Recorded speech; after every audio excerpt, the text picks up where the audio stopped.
Halo teman-teman LKM. Nah, panggilannya teman-teman LKM. Siap. Iya. Halo teman-teman LKM. Oke. Jadi kan kemarin sudah ketemu nih sama pemilik Sura. Pemilik Sura kami bilangnya ada 2 orang. Nah, ini salah 2-nya. Iya. Kemarin salah satunya. Ini salah 2-nya. Kenalin dulu, Mas Haris. Halo Mas Bram. Mas Haris. Siap. Kopi itu kan kita ngomong tentang Sura dulu ya, Sura dan kopinya ya. Kemarin saya sempat ngobrol tentang brand, desain, macam-macam. Ini belum pernah ngulik masalah kopinya sendiri. Sambil aku jelasin ke teman-teman. Jadi Mas Haris ini expert di bidang menu-menunya. Jadi kalau mau tahu kenapa menu Sura berubah, orang di balik layarnya adalah ini. Nah, bener ya. Oke, kalau mau tahu ini mau ngobrol sudah berapa tahun Mas memahami dunia kopi ini? Untuk aku dulu start pertama sebenarnya apa ya? Nyemplung ya, istilahnya nyemplung di perkopian di Surabaya ini awalnya tuh cari part-time buat ngampus. Wih, apa ya? Mas sudah punya duit. Iya. Dulu pas kuliah kok ternyata kuliah ini agak senggang ya. Ngalur ngidul segala macem, nongkrong segala macem. Nggak jelas. Nggak jelas. Keluar duit, nggak dapat duit. Oke. Akhirnya mencoba untuk mencari lowongan. Dan di circle kuliah kayaknya yang paling make sense adalah di F&B karena bisa part time. Oh, oke. Belum ada Gojek berarti ya? Belum ya. Kalau ada Gojek gitu ya. Kalau ada pun bisa Gojek. Jadi semua hijau berarti. Masih kata. Awal start dulu dari 2014 Mas Bram. Oh, oke. Dari 2015 dulu ya. Lumayan, 6 tahunan ya. Dulu sih basicnya itu kopi mungkin nggak seberapa seintens sekarang ya. Dulu masih bilangnya itu nganggapnya kafe. Menunya itu di smoothies, milkshake, coklat segala macem. Terus lambat laun. Terus Indian di 2014 akhir gabunglah di Fox Coffee. Oh, oke. Di Fox Coffee di Jalan Selamat. Nah, saya dulu. pernah tahu. Yes. Saya juga pernah kerja di sana. Pasti Anda tahu ya. Pasti ada. Nggak usah disebut tahu. Nggak usah disebut bosnya, nggak enak. Iya, nggak enak. Dulu sama-sama jadi bos kita ya. Iya. Loh, sampai sekarang itu masih bos saya soalnya. Iya, masih kakak juga. Nah, dari masa akhir 2014 akhir atau 15 awal gitu join di Fox. Nah, di Fox ternyata dulu sebelum di Fox udah sempat kerja di cafe. Cuman kopinya nggak seintens di Fox. Oh, oke. Dulu aku pernah barusan tahu ada kopi origin Indonesian kayak Lampung, Papua, Gayo segala macam ya dari Fox awalnya. Oh. Dulu basically cuman cappuccino, black coffee segala macam. Ini lebih maju ya. Iya. Saya tahunya kapal api, Torabika, gitu. Lebih maju ternyata. Terus. Akhirnya ada tahu kopi-kopi origin. Akhirnya kepo ngulik. Ternyata kopi ini sekompleks ini ya. Variabel-variabelnya banyak lah segala macem. Akhirnya ya ngulik-ngulik terus tambah ada film dulu namanya Filosofi Kopi. Filosofi Kopi. Itu justru malah mendukung semua barista ya. Untuk mengulik lebih dalam tentang soal kopi itu tadi. Iya. Artinya semua barista berlomba-lomba, ayo bikin latte art yang bagus. Ayo nyentuh-nyentuh kopi manual brew yang enak segala macam dengan metode ABC segala macam kayak gitu. Akhirnya sekompleks itu, akhirnya seiring jalannya waktu seneng ngulik lah sampai sekarang. Oh, okay. Jadi kalau di total berapa tahun ya? 8 tahun. Berjalan 8 tahun. 8 tahun ya. Luar biasa, lumayan lama ya. Lumayan lama, tapi ya gini-gini aja, Pak. Ya. Gila F&B ini keras, Bro. Keras. Iya. Jadi kalau ngomongin F&B, ya kan, ngomongin kopi dan lain sebagainya, sebenarnya memasuki dunia bisnisnya itu kan awalnya kan suka ya. Yes, awalnya suka. Nah, masuk ke dunia. Kalau dibilang sekarang passion. Ngeri lor. Passion. Kayak anak nge-DJ juga passion. Mantap. Anak banyak ngomong juga passion. Masuk. Pokoknya boleh ngomong, asal jangan tinggi-tinggi. Takutnya jatuhnya sakit. Iya. Luar biasa.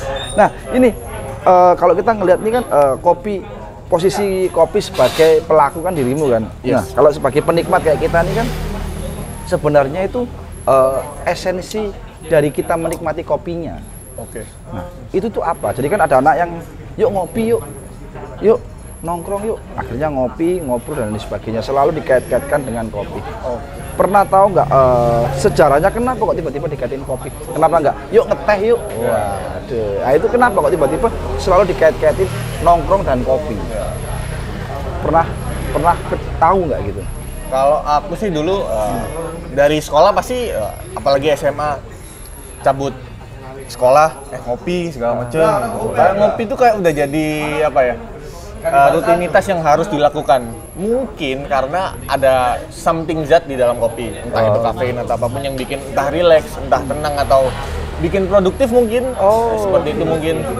Nah, tapi in the end kalau pas aku jadi apa ya? Pelaku di dunia F&B apalagi untuknya di coffee shop. Sebenarnya tantangan barista itu satu, ngerubah mindset orang-orang yang menikmati kopi yang dulunya cuman kopi pahit, terus ditambah gula biar agak jadi pahit manis. Jadi untuk mengurangi pemakaian gula itu terus. Karena Indian lambat laun kopi Indonesia semakin booming, akhirnya origin semakin muncul, kopinya itu akhirnya rasanya semakin kaya. Kalau orang sekarang sih bilangnya kopinya asem ya. Padahal di asem kopinya itu di breakdown-nya banyak sekali. Entah ada rasa buah, floral. Ini termasuk perawatannya pun juga beda. Pasti beda. Masa berlakunya otomatis ya. Nah, kopi juga ada masa apa ya? Kayak sebenarnya istilahnya bukan masa expired sih. Base seduhnya lah. Rentangnya antara mungkin semingguan setelah roasting. Roasting itu dari green bean untuk di roasting jadi roast bean. Nah, udah di roasting itu nunggu sekitar 4, 5, 6 hari buat apa ya namanya tuh gassingnya biar keluar. Gassing itu biasanya yang keluar tuh CO2. Itu yang bikin rasa kopi biasanya ada kayak rasa mengganggu gas, agak gosong-gosong gimana segala macam. Minum-minum kembung gitu ya. Itu bisa jadi karena emang banyak gasnya kalau kopi baru roasting. Nah, base-nya biasanya tuh seminggu setelah roasting. Itu lagi enak-enaknya. Terus expired mungkin sebulan. Bukan dikatakan nggak bisa disuruh, cuman rasanya berkurang. Rasanya berkurang. Oke. Nah, ini Mas, kenapa kalau kita nih di warung kopi, apa memang variannya berbeda ya? Kita di warung kopi, kita di coffee shop, biasanya kalau di warung kopi itu kan pahitnya luar biasa kan. Kalau di sini ada pahitnya, ada kecutnya. Itu memang karakter kopi yang berbeda atau gimana? Pasti. Kita ngomong di Sura ya. Di Sura ini kebetulan kita juga jual yang namanya itu filter tuh kategori apa ya, origin coffee lah. Kita ada kopi dari daerah-daerah di Indonesia kayak gitu. Nah, kalau misalnya ngomongnya kopi ada asam-asamnya itu biasanya kopinya itu Arabica. Kalau Arabica emang cenderung asam. Tapi asamnya emang sebenarnya di breakdown itu asamnya itu rasa sebenarnya. Entah itu flavory fruity. Basically buah kan ya ada asam kayak orange, lemon. Kan itu juga menimbulkan rasa asam. Rasa sama. Ya, biasanya rasa-rasa yang kayak gitu itu yang muncul di kopi Arabica. Nah, kalau di Robusta, di Arabica. Kalau di Robusta mungkin biasanya cenderung strong, arahnya ke agak bitter, pahit. Terus mungkin agaknya ke manis-manisnya tuh arahnya ke karamel atau coklat, kayak gitu. Itu kalau Robusta. Tapi di sini menggunakan Robusta juga? Ada Robusta, ada Arabica. Untuk Robusta biasanya kita pakai campuran kopi susu, yang lagi sekarang lagi hits, kopi susu gula aren segala macam. Itu pakai Robusta malahan ya? Iya. Biar nge-highlight kopinya biar nggak hilang lah. Mungkin kalau Arabica kalau campur susu kopinya agak itu kurang naik ya. Mungkin pakai Robusta. Ngelihat dari fenomena di tahun 2000, saya mengalami tahun 2012, 13, 14. Kopi kan diseduh panas. Ada nongkrongnya. Nah, fenomena yang sekarang itu kan kopi dingin dibawa kerja sekalian dan lain sebagainya.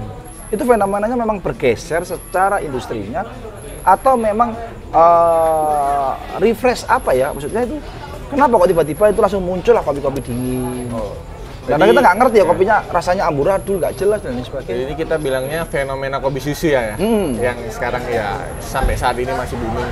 Dulu sebelum ada kopi susu mungkin yang paling famous ya cappuccino. Cappuccino. Kalau ngomongnya kopi susu loh ya. Cappuccino. Mungkin kalau rasa-rasa itu arahnya ke flavor latte karamel, hazelnut segala macam. Nah, pas kebetulan fenomena kopi susu ini muncul, sebenarnya market kopinya akhirnya semakin melebar sebenarnya. Jadi orang-orang yang sebenarnya nganggap kopi itu pahit segala macam, akhirnya setelah ada fenomena kopi susu ternyata nyoba, kopi bisa diolah sedemikian rupa, jadi lebih flavory, lebih manis. Jadi orang yang bilang kopi kembang segala macam, akhirnya campur susu, campur gula segala macam, lebih better untuk diminum buat orang yang tidak seberapa mengkonsumsi kopi. Paham. Akhirnya jadi kalau sebenarnya bukan karena kan kadang kan kalau di tongkrongan kan kopinya nggak original gitu. Ya. Kopinya campuran. Nggak laki nih bro gini. Sebenarnya enggak itu karena dia ingin muaskan susu aja. Ya. Oh, oke. Kalau saya tetap air putih. Sementara. Masuk akal. Oke. Nah, kita sekarang waktunya gibah nih. Nah, ini. Kau sudah lama di dunia barista nih. Iya, lama iya, di dunia barista. Ngeri nih kalau Barista apa? Gimana yang paling bangke yang pernah kamu temuin? Udah gini aja lah. Karena customernya nyebelin, apa karena memang dia kerjanya nggak benar. Barista apa yang menurut kamu yang kayak bangke ini barista ya? Sebenarnya seperti kopi-kopi ngomongin barista, kan ini ngomongin attitude ya? Iya. Ngomongin attitude. Dari dulu sampai sekarang ya namanya attitude barista kan ya macam-macam, tergantung individu segala macam. Mungkin yang paling sering aku dengar, temen-temenku dengar segala macam, atau mungkin aku dulu pelaku ya. Iya. Bisa jadi toh. Yang sebelum bosnya. Yes. Ini anak bangke. Mungkin aku dulu keluarin. Mungkin aku dulu bisa jadi juga pelaku, mungkin kerja ngelewes. Kopi nggak serius, kalibrasi kopi sambat, aduh mual segala macam, gini segala. Kalibrasi kopi itu kayak apa tadi? Nah, kalau nggak kalibrasi itu mencari taste dari espresso. Nah, espresso sendiri tadi adalah base dari menu kopi pada umumnya, yang bisa sering disebut itu coffee base. Kayak misalnya cappuccino, ada espressonya. Iya. Kopi susu pasti ada espressonya segala macam kayak gitu. Nah, in the end, kopi apa yang enak ya? Kopi yang espressonya enak dulu, base-nya enak dulu. Nanti dicampur apapun, ya bisa jadi enak. Daripada nggak dikalibrasi, rasanya ngelor ngidul segala macam, dicampur ya segitu-gitu itulah. Tapi pernah nggak ngalami kayak dulu itu kan biji kopi gini kan? Kopi ini enak apa enggak? Bijinya diambil, dimakan kayak kacang. Pasti mengalami dong. Sampai sekarang juga ngelakuin? Pasti. Apalagi misal kedatangan kopi baru. Oh, setiap kulak barang gitu ya? Kulak barang. Bisa jadi kulaan. Kulak barang. Bisa jadi coba satu. Kopi baru datang segala macam ya.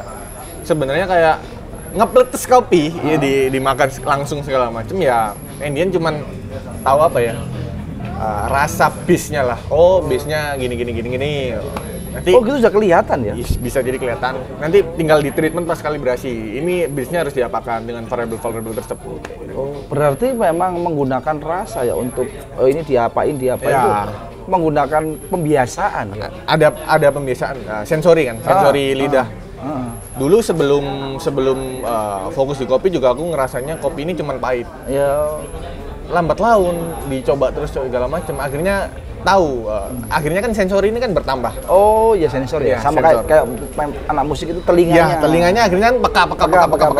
Mungkin kalau anak kopi sensorinya yang peka, lidahnya yang peka. Jadi dulu yang nggak bisa ngerasain orange di kopi, akhirnya tahu. Lemon di kopi akhirnya tahu segala macam kayak gitu. Oh iya. Dari kebiasaan. Pasti dari kebiasaan. Ujung-ujung ngerti sangar lah. Pendekar dong. Iya, kayak selebgram sekarang aja ya. Tahu-tahu ngomongin kopi. Kopi shop aja nggak punya. Nah, ini ngomongin customer nih, waduh. Ngomongin customer. Customer apa yang paling bangke menurut? Kan kita kan sering kan ya namanya kita berbisnis, berusaha, tahu-tahu ada orang komplain. Komplain apa yang paling nggak masuk akal yang pernah kamu terima? Mas, ini kopinya kok hitam, masa? Kalau dia nggak tahu karena hitam kan susah ya. Nah, kenapa komplainan apa nih yang paling menyebalkan? Anjir. Nah, kalau untuk pengalamanku pribadi, untuk yang di dunia kopi, terutama yang udah specialty ya. Karena kalau misalnya ngomong specialty kopi, variabelnya banyak. Terus sekali waktu dulu pernah dapat customer yang bilang, "Mas, ini kopinya under extraction ini." Wah, ngeri loh. Berarti dia sok tahu gitu. Yes, bisa jadi. Iya. Entah sok tahu atau tahu. Iya. Nah, dia bilang under extraction segala macam, akhirnya aku coba bikin lagi, tak coba sendiri. Oh enggak kok, fan aja, balance. Akhirnya orangnya tak bikinin lagi. Nah, dia tetap kopinya sama. Enggak, Mas, ini tetap under extraction. Oh, ngeri. Tetap under extraction. Akhirnya tak serahin data. Karena kalibrasi ada data kan, ada data yang dilampirkan segala macam. Kalau nilai ukuran DDS berapa segala macam ya menandakan kopi ini sebenarnya nggak under extraction ya gitu. Akhirnya ya sudah. dia oh ya wis. Aku oh ya wis, emang bawa kayak pacar gini. mungkin dia, atau kalau nggak bawa investor dia. Biar sok-sokan tahu ya. Biar sosokan tahu mungkin saja. Ya pengalaman sih ya sebenarnya nggak bisa nyalain customer juga ya, karena kalau misalnya bilang kopi kan masalah selera juga kan. Aku ngomong enak belum tentu Mas Bram bilang enak. Oh iya, kayak gitu-gitu. benar. Mas Bram bilang enak belum tentu aku juga Saya enak. tuh selalu bilang enak kok kalau gratis. Masuk enak kok gitu. Kalau gratis ya? Kalau gratis bener. Nah ini ngomongin coffee shop yang sekarang nih. Sempat kan coffee shop yang besar-besar nih.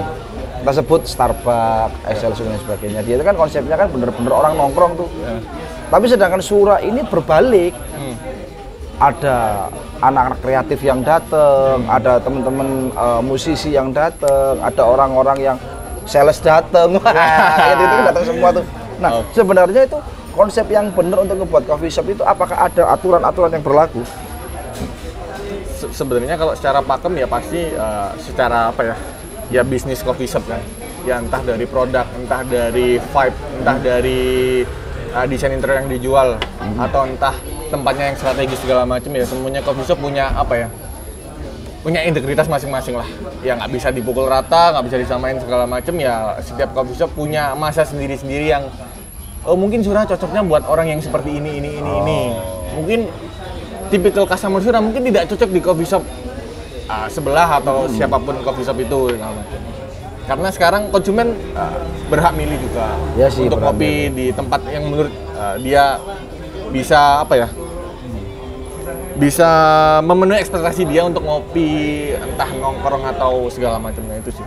Kalau kita usulan aja berarti kopi turu rasan-rasan. Terus saya ngono ya. Itu kan enak. Masuk akal. Oke. Jadi memang itu konsepnya sekarang sudah nggak pakem banget ya. Nggak Bang. Kalau dulu kan bisa aja, semuanya kalau bisa zaman dulu kan di warung kopi ya kita nongkrong, ngobrol apa, terus habis gitu masuk ke coffee shop yang dari Inggris gitu. Kalau dulu kan yang ada live musiknya itu kan mungkin jatuhnya resto apa ya, atau tempat makan apa ya. Kopi resto. Habis itu sekarang coffee shop menerima kayak acara musik apa macam-macam dan sebagainya. Oke, ternyata itu kebebasan si owner memiliki konsep dan juga si customer memilih ya. Oh. Nah, satu hal nih. Pada waktu pada waktu nih apa namanya ngelihat customermu yang di sini, tahu-tahu sebenarnya dia itu dengan keramaian itu kurang nyaman. Ada yang bilang, Mas, ini kok terlalu ramai, Mas, terlalu bising. Aku ngerasa nggak nyaman, Mas. Harusnya kan coffee shop gini-gini. Pernah nggak dapat komplainan yang tiba-tiba nggak jelas? Atau di tempat yang lain misalnya? Kalau sejauh ini selama di Sura sih sebenarnya belum ada pernah komplain seperti itu ya. Mungkin karena itu saya komplain habis ini. Saya komplain. Bisa jadi. Bisa jadi. Ya nanti diselesaikan teman-teman. Mungkin sejauh ini karena customer di Sura mungkin ya bisa dibilang satu frekuensi, mungkin akhirnya ya ngerasa fan-fan aja dengan vibe seperti ini ya rame orang antara meja sebelah antara meja ini yang ngobrol nggak sama-sama terganggu, biasa aja segala macam kayak ini. Mungkin ya kalau aku kerja di tempat dulu ya mungkin ada, Mas ini live musiknya terlalu keras ini, nggak cocok segala macam. Mas itu tabelnya kok rame banget sih gini-gini, pasti ada lah seperti itu. Pasti ada. Nah, saran nih ya kalau ketemu kayak gitu tolong ditatapkan ke tembok. Iya. Enggak, lu coffee shop dewe. Ojo ruwet-ruwet konsepnya anjir ngene mungkin. Nah, bisa jadi, semuanya bisa jadi. Iya, itu saran yang buruk sih sebenarnya. Nah, ini tidak layak dicoba berarti ya. Enggak layak. Ini untuk teman-teman yang mau berbisnis kopi nih. Bisa nggak cerita-cerita sedikit ngebangun sebuah coffee shop itu beratnya di mana? Apakah nge-create customer itu sendiri, ngebuat suatu ekosistem untuk orang mau ke sini? Karena kan kalau ngelihat variabelnya sekarang kan orang kopi kan sudah punya alasan lebih lebar lah. Yes, benar. Nah, kenapa? Apa namanya? Kesusahan apa yang muncul? Yang paling susah? Kalau dari aku sih tetap yang paling susah adalah nge-branding si coffee shop itu sendiri. Karena kalau untuk masalah produk, masalah operasional segala macam ya mungkin masih oke lah, masih bisa sambil jalan segala macam, ngelihat rate-nya customer-nya seperti apa segala macam bisa berjalan. Tapi kalau yang namanya branding kan memang sebenarnya dari awal kan sudah harus dikuatkan targetnya siapa, segala macamnya siapa, segala macam. Biar arahnya jelas, terkonsep, ya akhirnya yang datang juga jelas. Oke. Nah, ini ngomongin kebiasaan dan ngomongin suatu target tadi. Kan Sura kan Februari nggak pagi ya. Yes. Sama ini pertanyaan, ke owner satunya gitu ya. Kan Sura ini kan buka pagi. Nah, sedangkan di Surabaya ini jarang coffee shop yang buka pagi, kecuali coffee shop besar ya. Nah, ataupun yang di mall dia selalu buka pagi dan lain sebagainya. Coffee shop yang untuk teman-teman street gini ini kan selalu buka sore. Ya. Kenapa tiba-tiba Sura itu menginginkan untuk ngebuka pagi gitu? Atau memang ini lagi naik kelas gitu? Karena ada Mas Haris kan menunya jadi luar biasa. Nah, apakah memang tak naikin kelas lah, buka pagi lah gitu? Atau gimana? Sebenarnya rencana buka pagi sebenarnya adalah apa sih? Yang pertama adalah mungkin ngefasilitasi teman-teman yang biasanya suka ngopi pagi sebelum aktiviti. Biar ya mungkin biar lebih melek, biar lebih fresh, biar lebih produktif segala macam, atau mungkin mewadahi teman-teman yang pekerja kreatif, freelance segala macam yang kerjanya itu bisa di mana aja segala macam ya. Sura mungkin bisa jadi salah satu opsi untuk singgah di pagi, siang atau sore hari. Sambil produktif, sambil menikmati kopi, kayak gitu-gitu sih, Pak. Nah, susahnya buka pagi itu awalannya gimana?